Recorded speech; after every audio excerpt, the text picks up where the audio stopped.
Welcome to General Structures 2 and Lateral Forces, lesson number 4, example number 5, and it asks us, what is the minimum base shear that may be used in the seismic design of a building in seismic zone 4, expressed as a percentage of this building's load? Alright, so it's basically the same as example number 4, just use different numbers, different situation. So again, we want to start off with this equation right here.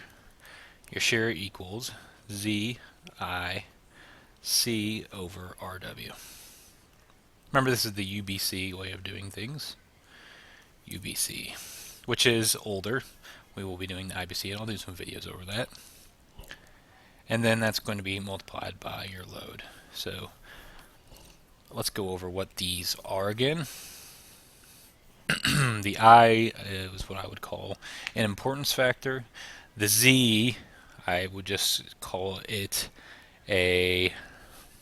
just a coefficient based on what seismic zone. So I maybe call it a seismic coefficient. I is your importance factor, whether if you have a hospital or what I would call mission essential type building, you would have a higher importance factor, and therefore you need to raise that. C is based on your period, and I guess I would think about it as a percentage of what percentage of your,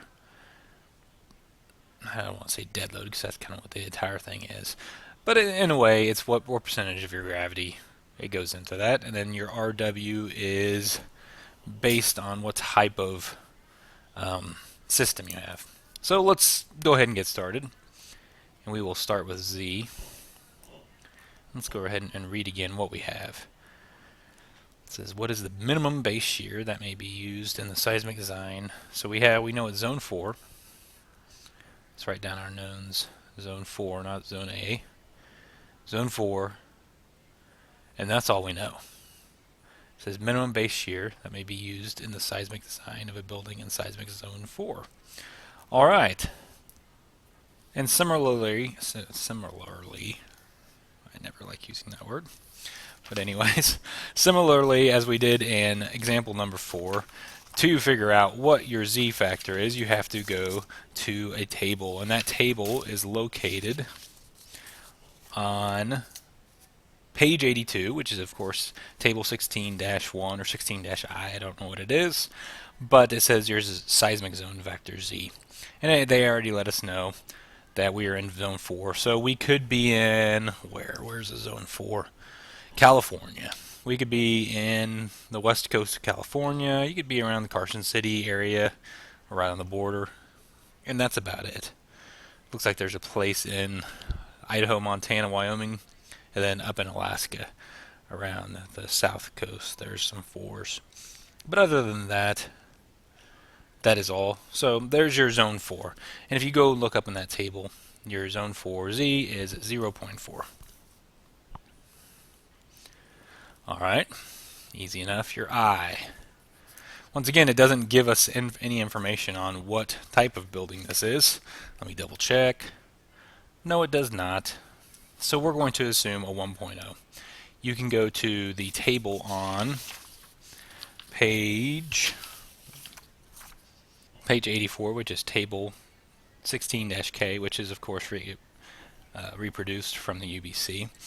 And you can justify yourself that it's not anything. It doesn't specify that it is, so you assume that's not. C, and that's just the way it's going to be for all your tests. If it doesn't say, just assume it's 1.0. C, let me think.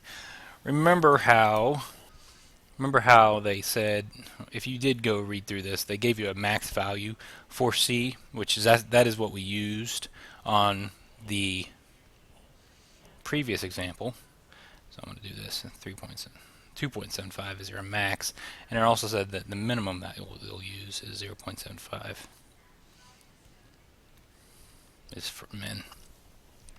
So that's more of a memorization, but they will also say it in the UBC.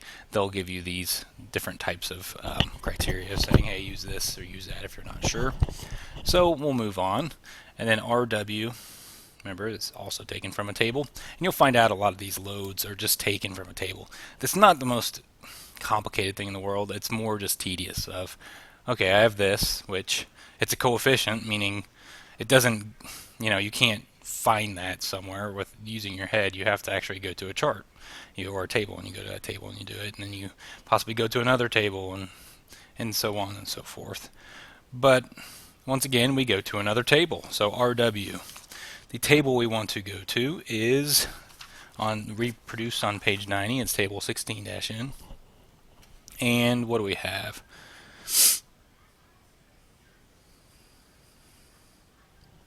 Well, it doesn't really say. Actually, if you look on here, this was incorrect.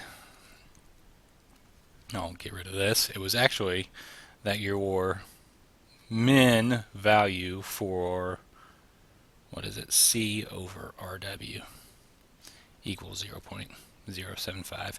And you can go to page 83, and you can see that's where they get that. So, as opposed to using 0.75, we're not using that because we're not using the min. So we want to use a C over RW equals 0.75. So now that we have all our necessary, remember we're expressing it in terms of W.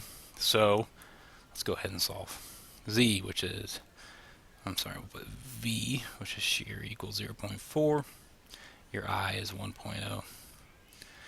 And then your C over R, W equals 0.075. And we're going to get 0.4 times 1 times 0.075 equals 0.3. I said 0.3, I meant 0.03. And remember that's in terms of W, so this would actually be a W over here as well. And you want to really, to get in percentage, you can multiply it by 100, and you will get 3%. And that's our answer. Is you'll do 3% of whatever this dead load is going to be your V. And in the next example, I believe, or I'm guessing, we will go ahead and figure out how to get the rest of the information you will need to design for it. Yes, it's great that they give you a shear force at the base, but now you have to figure out some other information as well.